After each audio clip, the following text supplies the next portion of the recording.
Assalamualaikum to all dear students. I hope you all are fine and safe. And class 7, this is your science video. Let me show your book of science. This is your science book. And as you know कि हम लोगों ने जो अपने previous topic जो अभी जो currently video आई थी कल वो आई थी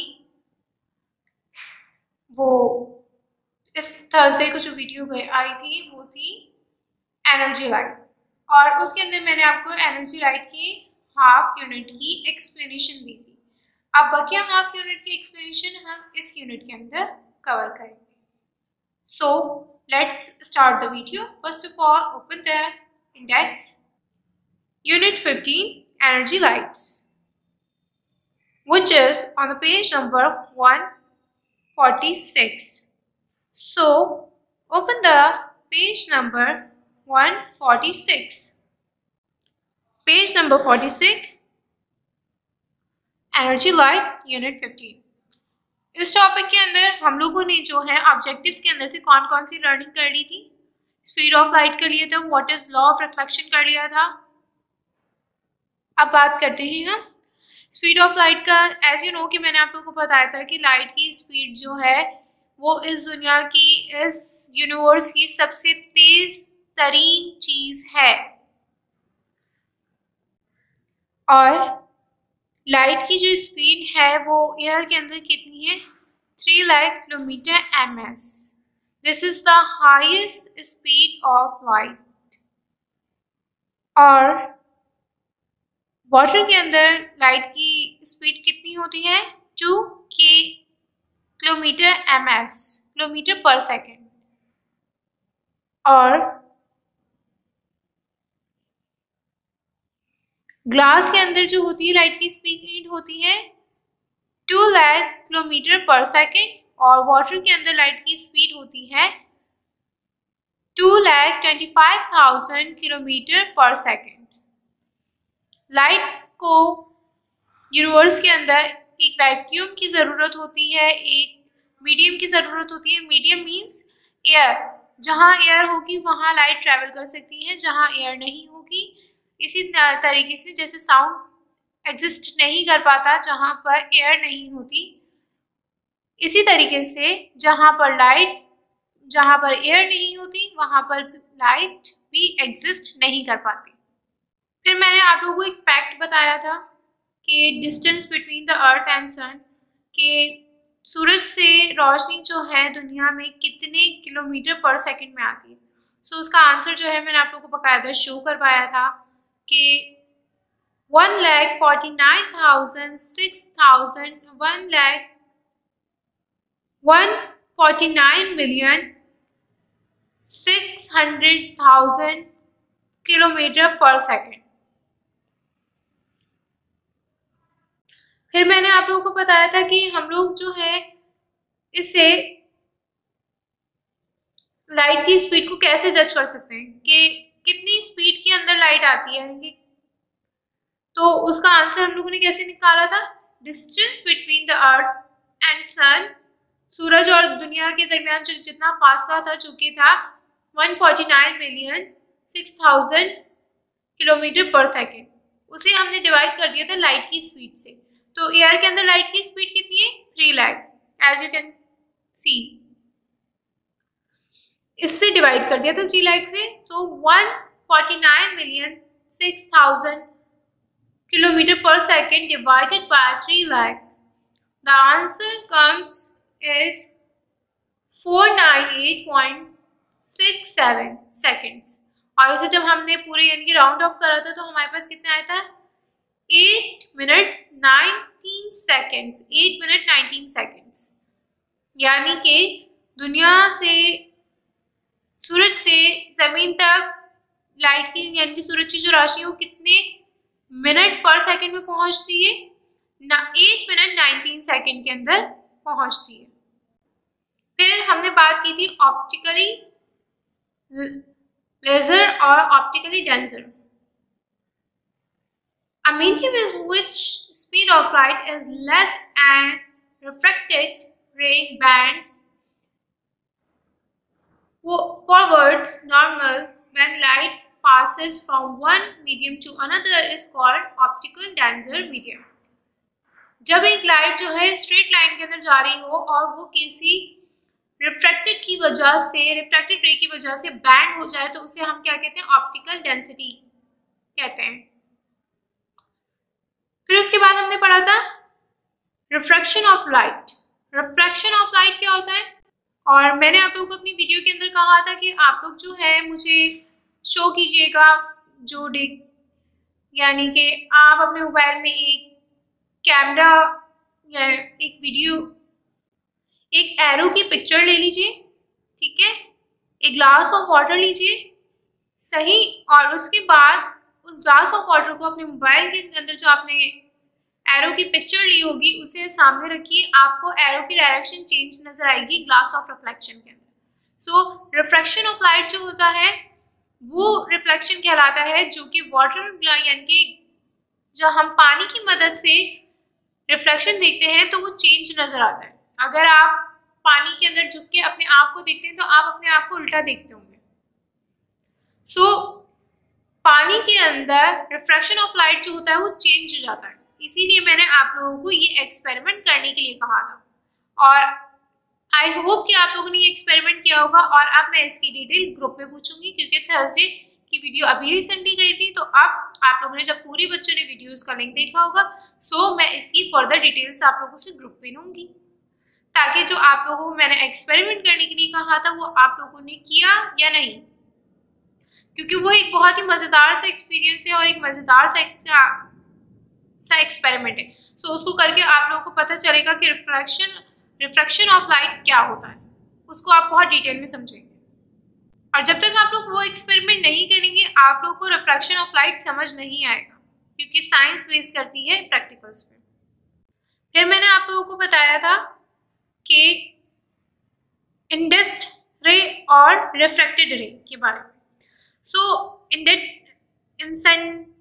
इंसिडेंट रे जो होती है वो रे होती है जब हम लाइट जो है, आप लोग एक ग्लास यानी कि बाउल ले लें, घर में कांच के बाउल्स होते हैं ना, वो ले लें, ठीक है, और दूर से खड़े होके एक टॉर्च ले लें, और दूर से खड़े होके जब आप उस टॉर्च को उस बाउल के अंदर डालेंगे, सो जब तक वो बाउल से टकराएगी नहीं वो लाइट, तब तक वो इंसिडेंट रे होगी।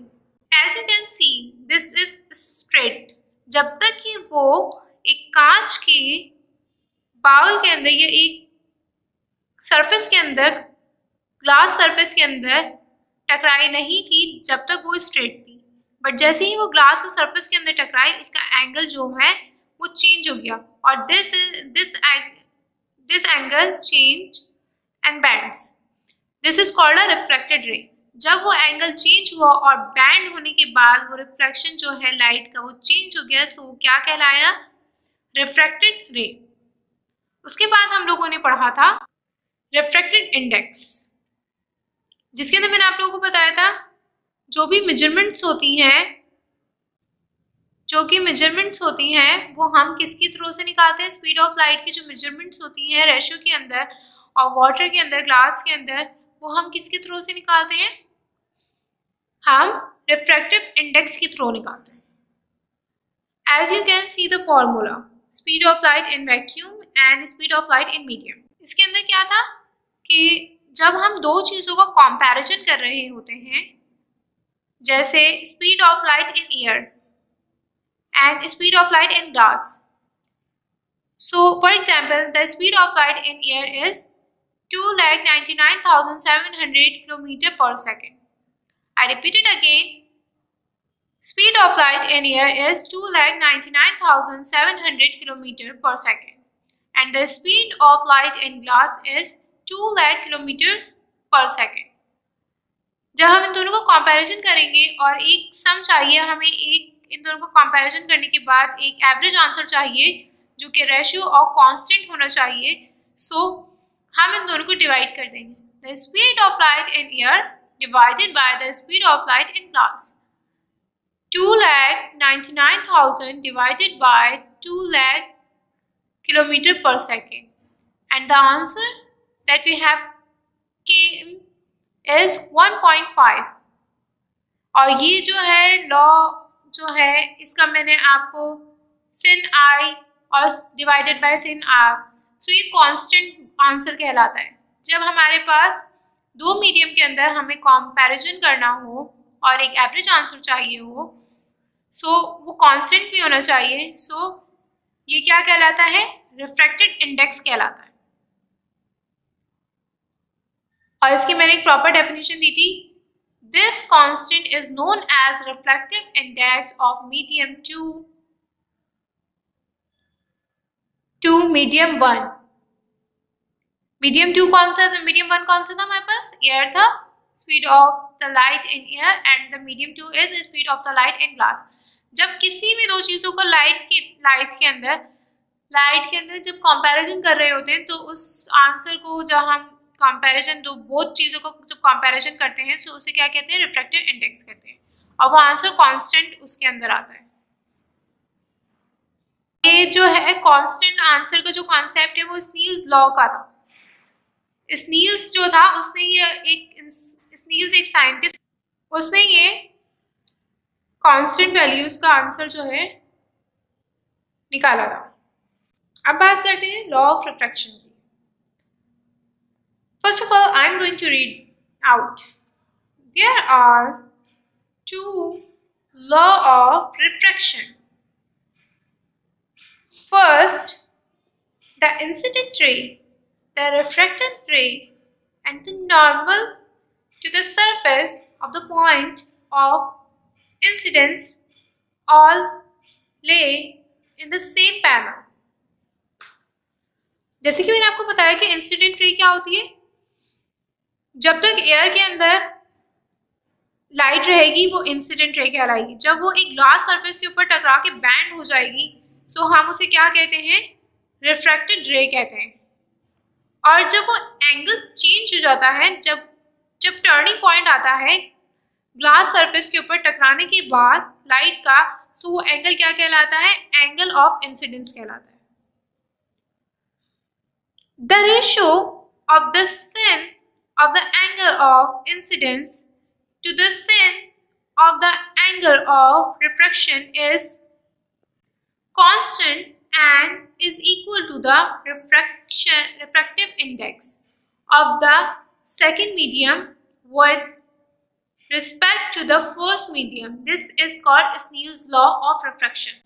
जैसे कि मैंने आप लोगों को अभी बताया कि Snell's law जो है वो sin I और sin R, जब वो कांस्टेंट वे के अंदर जब हम दो चीजों का रिफ्लेक्शन करने के बाद, जैसे ये लाइट है एयर के अंदर और ये लाइट है ग्लास सरफेस के अंदर, सो इन दोनों की स्पीड को जब हम कंपैरिजन करके डिवाइड करेंगे, जो आंसर आएगा वो कांस्टेंट होना चाहिए।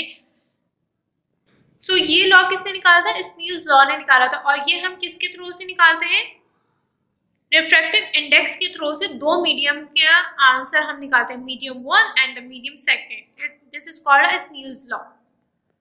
अब बात करते हैं dispersion of light. Dispersion of light and colors of, in this paragraph we will learn colors. What are the color light have, or what is the colors of light, and dispersion or spectrum. अब मैं आप लोगों को एक experiment देती हूँ, ठीक है। आप लोगों ने घर में बल्ब सीखे होंगे, ठीक है।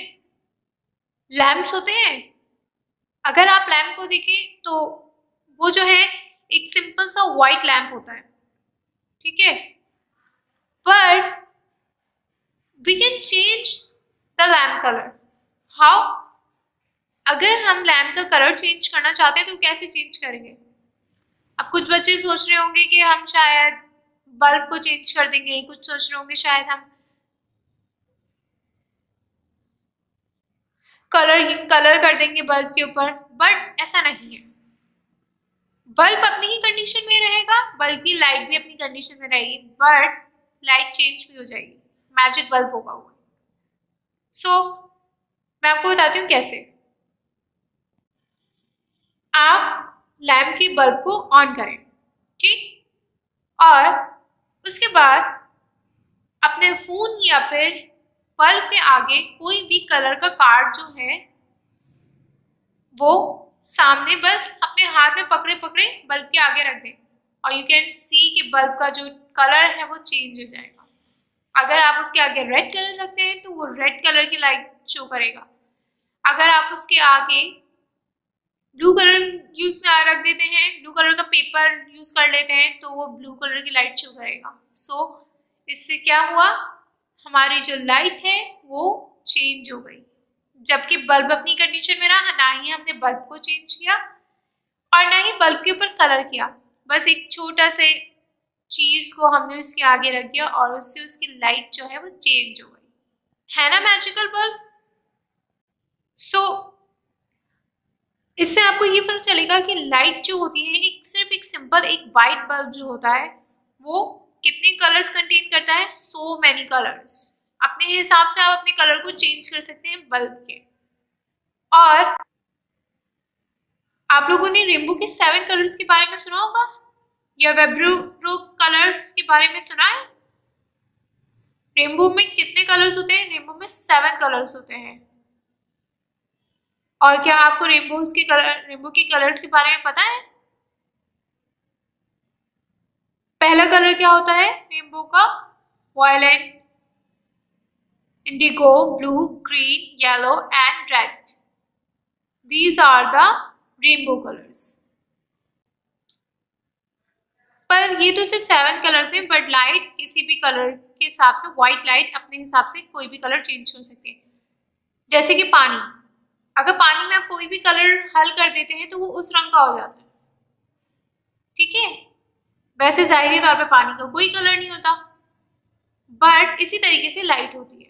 लाइट के अंदर जितने मिलियन कलर्स हैं वो सारे हैं, दुनिया में जितने कलर्स हैं वो सारे मौजूद हैं और आप उसे अपने हिसाब से चेंज कर सकते हो।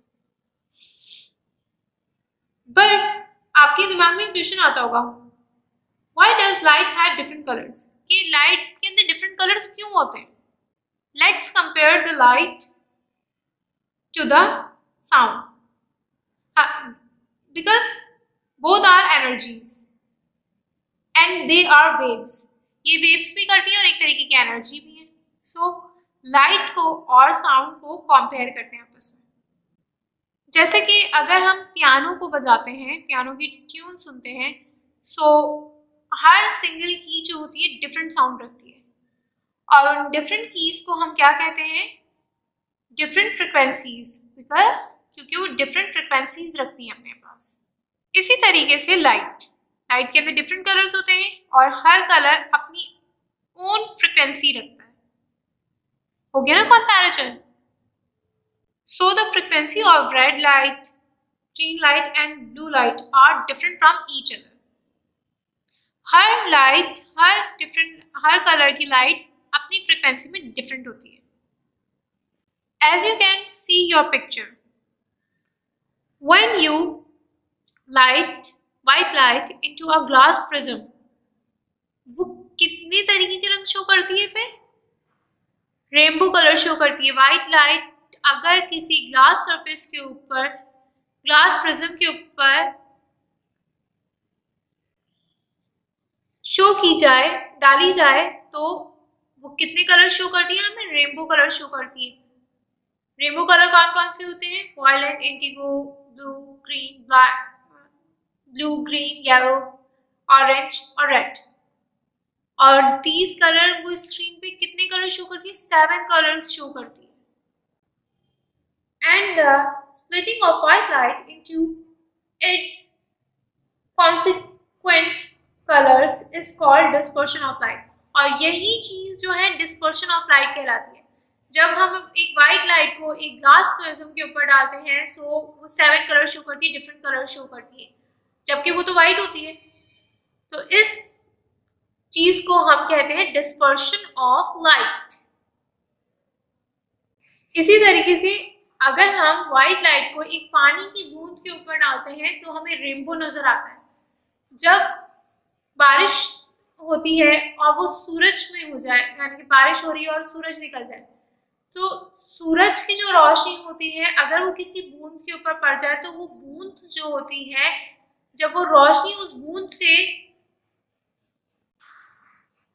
बैंड करके रिफ्लेक्ट करके आगे शो करती है तो वो रेनबो कलर शो करती है, हमें रेनबो नजर आता है।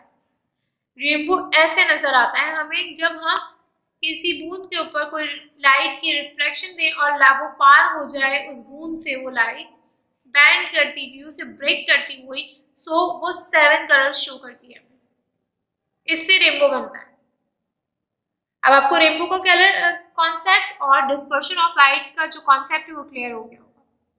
और इन 7 कलर्स को हम स्पेक्ट्रम कहते हैं। जब वो एक ग्लास प्रिज्म के बाद व्हाइट लाइट जब एक ग्लास प्रिज्म पे पड़ती है, 7 कलर शो करती है, कलर डिफरेंट कलर शो करती है, तो वो स्पेक्ट्रम कहलाती है। अब बात करते हैं हम लेंसेज की। What are lens? All of you must have seen magnifying glass. आप सब ने मैग्नीफाइंग ग्लास को देखा होगा, जो कि मैग्नीफाइंग ग्लास होता है जो छोटे लफ्ज को बड़ा करके दिखा देता है और बड़े को छोटा करके दिखा देता है। जूम, जैसे इसी की मैग्नीफाइंग ग्लास को मद्देनजर रखते हुए हमारा जूम वाला कॉन्सेप्ट निकला था कि जूम, मोबाइल पे भी जूम और कैमरे के अंदर जो जूम वाला कॉन्सेप्ट निकला था वो मैग्नीफाइंग ग्लास को मद्देनजर रखते हुए निकला था। Feel the surface of magnifying glass with your hand. Is it straight or curve? वो आपको कर्व में मिलेगा या फिर स्ट्रेट मिलेगा। देखिए हमारे पास 2 तरीके के लेंसेज होते हैं, एक होता है हमारे पास कॉनकेव लेंस और दूसरा होता है कॉन्वेक्स लेंस। सो मैं आपको कॉन्वेक्स और कॉनकेव लेंस की डायग्राम दिखाती हूँ।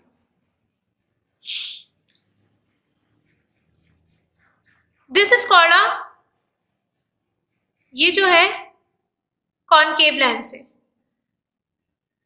और जब हम इस कॉनकेव लेंस को डिवर्टिंग करते हैं तो वो कॉनकेव लेंस हो जाता है। कॉन्वेक्स लेंस को जब हम डिवर्टिंग करते हैं तो वो कॉनकेव लेंस हो जाता है। आज हम सिर्फ कॉनकेव और कॉन्वेक्स लेंस के बारे में पढ़ेंगे, ठीक है। अब मैं आप लोगों को बनाना सिखाती हूँ ये कि हम ये कॉनकेव और कॉन्वेक्स लेंस कैसे बनाते हैं। सबसे पहले मैं कॉनकेव लेंस के बारे में बताऊंगी। सबसे पहले आप लोग एक लाइन ड्रॉ करें ऐसे प्रिंसिपल एक्सिस की। उसके बाद आप लोग हर पॉइंट को 1 इंच के बराबर, 1 cm के बराबर, 1 इंच या 1 cm के बराबर हर एक पॉइंट को मेजर करते जाएं। वो आप पे डिपेंड करता है कि आप कितनी मेजरमेंट रखते हो, ठीक है। वैसे ये जो है ये 1 cm की मेजरमेंट रखी गई है।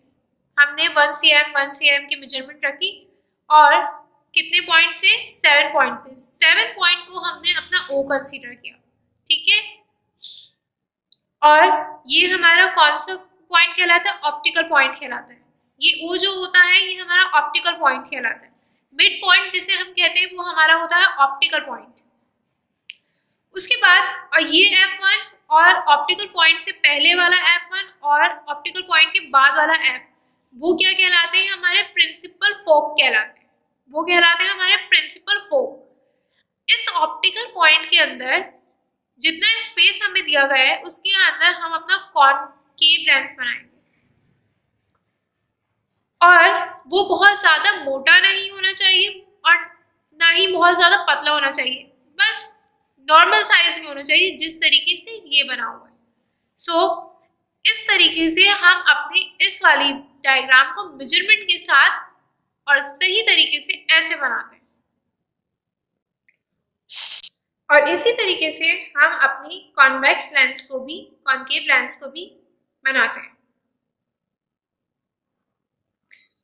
कि हमने एक प्रिंसिपल लाइन को ड्रॉ किया, पॉइंट को, मिड पॉइंट को मार्क किया, मिड पॉइंट के अंदर हमने ये वाली शेप में अपनी डायग्राम को बनाया, और ये वाले दो जो एफ होते हैं वो हमारे कौन से एफ कहलाते हैं? प्रिंसिपल फोक।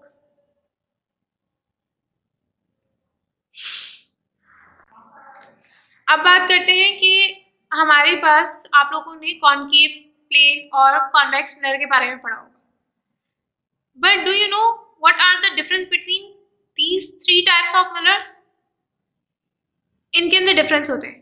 प्लेन मिरर के अंदर अगर आप खड़े होते हैं तो एग्जैक्टली आप अपनी सेम हाइट, सेम जेस्चर और सेम बॉडी के अंदर नजर आते हैं। This is called a plane mirror. अच्छा, अब बात करते हैं कॉनकेव मिरर की।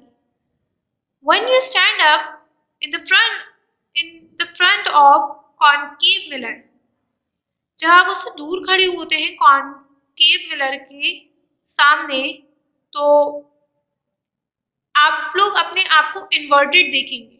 दूर खड़े होंगे तो आप लोग अपने आप को इन्वर्टेड देखेंगे, पर जब उसके करीब जाकर खड़े होंगे तो आप मैग्नीफाइड देखेंगे अपने आप को, बहुत ज्यादा जूम देखेंगे अपने आप को। मैं दोबारा बताती हूँ आप लोगों को, कॉनकेव मिरर एक ऐसा मिरर होता है जिसमें अगर आप अपने आप को दूर खड़े होकर देखेंगे तो आप अपने आप को इन्वर्टेड देखेंगे, पर जब आप उसके करीब जाकर खड़े होंगे तो आप अपने आप को मैग्नीफाइड देखेंगे, जूम देखेंगे। अब बात करते हैं हमारे थर्ड टाइप मिरर की, जो कि है कॉन्वेक्स मिरर। कॉन्वेक्स मिरर जो होता है उसके अंदर आप अपने आप को थिन देखते हैं। थिन मतलब पतला देखते हैं अपने आप को, बहुत ज्यादा पतला, मतलब आप अपनी बॉडी के हिसाब से होते ही नहीं हो। अगर आप बहुत ज्यादा मोटे तो आप अपने आप को पतला देखोगे। सो प्लेन मिरर में क्या होता है, प्लेन मिरर में एग्जैक्टली आप अपने आप को सेम वैसा देखते हो जैसे आप हो। कॉनकेव मिरर में जब आप दूर से अपने आप को मिरर में देखते हो तो आप अपने आप को इन्वर्टेड देखते हो, रोटेट देखते हो, उल्टा देखते हो अपने आप को, और जब उसके करीब जाके खड़े होते हो तो मैग्नीफाइड देखते हो। अच्छा, अब कॉन्वेक्स मिरर क्या होता है, इसके अंदर आप अपने आप को पतला देखते हो बहुत ज्यादा। तो अब आप लोगों को मैग्नीफाइंग ग्लास के बारे में समझ आया कि मैग्नीफाइंग ग्लास क्या है, कॉन्वेक्स और कॉनकेव उसके अंदर किस तरीके से आता है। जब हम मैग्नीफाइंग ग्लास को अपने जूम करते हैं, करीब से देखते हैं, जब वो हमें मॉडिफाई करके दिखाता है तो वो कौन सा लेंस होता है, उसके अंदर दो तरीके के लेंसेज होते हैं। दोनों तरीके की लेंस से आप देखते होंगे तो आप लोगों को देखने में फर्क नजर आता होगा। और वो फर्क कौन कौन से होते हैं, उसमें एक कॉनकेव मिरर होता है और एक कॉन्वेक्स मिरर होता है। अगर आप एक छोटा मैग्नीफाइंग ग्लास खरीद कर देख सकें अपनी बुक के पेजेस को और वर्डिंग्स को, तो आपको समझ आएगा कि कॉन्वेक्स और कॉनकेव मिरर उनमें से कौन से उसके डिफरेंसेस क्या हैं। क्योंकि एक बहुत ज्यादा मॉडिफाई और जूम करके दिखाता है, तो वो कौन सा मिरर होता है, हमारा कॉनकेव मिरर होता है। और दूसरा जो कॉन्वेक्स मिरर होता है वो हमें बहुत ज्यादा पतला और छोटा करके दिखाता है, मतलब उसका जूम नहीं होता। सो वो कौन सा मिरर कहलाता है, हमारा कॉन्वेक्स मिरर कहलाता है हमारा। आज मैंने आपको दोबारा रिपीट कराया speed of light, refraction of light, then आपकी फिगर्स, देन मैंने आप लोगों को आपको रिकॉल किया है एक बार रिफ्रैक्टेड इंडेक्स। फिर देन हमने आज जो पढ़ा है, आज के न्यू टॉपिक्स में हमने पढ़ा है लॉ ऑफ रिफ्रैक्शन पढ़ा हमने, आपकी डायग्राम को समझा हमने, बुक में दी गई। फिर हमने पढ़ा dispersion of light. Dispersion of light भी आपकी समझ आ गई होगी कि एक वाइट बल्ब से जब एक ग्लास प्रिज्म के अंदर लाइट रिफ्लेक्ट करती है तो वो 7 कलर्स या डिफरेंट कलर शो करती है, और उसे हम क्या कहते हैं, स्पेक्ट्रम कहते हैं। और फिर हमने पढ़े types of lenses and what is lens. Then मैंने आपको आपकी टाइप्स ऑफ लेंसेज को शो किया, कॉनकेव और कॉन्वेक्स लेंस के बारे में बताया। देन हमने कॉनकेव लेंस को ड्रॉ करना सीखा, कॉनकेव लेंस की डायग्राम को ड्रॉ करना सीखा, फिर कॉन्वेक्स लेंस की डायग्राम को ड्रॉ करना सीखा, एंड देन मैंने आपको बताया कि कॉनकेव, प्लेन और कॉन्वेक्स लेंस के अंदर क्या क्या डिफरेंसेस होते हैं। और ये चैप्टर अभी तक खत्म नहीं हुआ है क्योंकि अभी तक हमने कॉनकेव और कॉन्वेक्स लेंस की बारे में नहीं पढ़ा। रियल इमेज और वर्चुअल इमेज क्या होती है हमने इसके बारे में भी नहीं पता। सो ये आप लोगों को बाकी जो आप लोगों के डिटेल टॉपिक हैं वो आप लोगों को आपकी नेक्स्ट वीडियो के अंदर मिलेंगे, और उसी नेक्स्ट वीडियो के अंदर हम आपको आपकी एक्सरसाइजेस वगैरह करना सिखाएंगे। सो टिल देन अल्लाह हाफिज़, और इस वीडियो को ज़रूर देखिएगा ताकि आप लोगों को डिस्पर्शन ऑफ लाइट वगैरह जो मैंने आज टॉपिक समझाए हैं वो आपको समझ आ जाए। अल्लाह हाफिज़।